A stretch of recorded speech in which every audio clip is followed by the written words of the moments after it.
Alam ka, dapat talabuhin sa parcel. Easy na lang kayo. Sige, anong i-deliver yung teacher? Ha? Okay? Alam ka naman parcel. Parcel. Kung sa'yo sunod sa parcel, ang lesson, the competency, di ba? Oh, very good. So, tayo na pa. Ayaw kayo mag-integrate. Oh, sabi niya, life experience. Yes.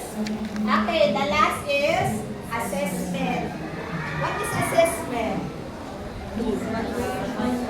Direta, what is assessment? Basahan lang natin nyo ba?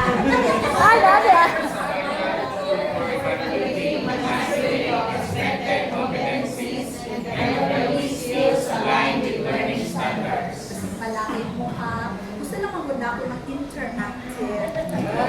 Dahil kung kaya nga ako lang, sakit ako tutunan.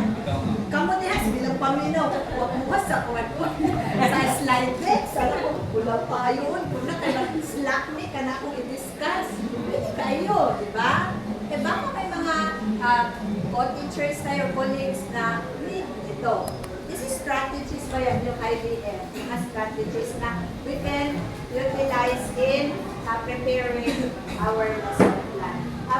Assessment is evaluating the mastery of expected competencies and of course developing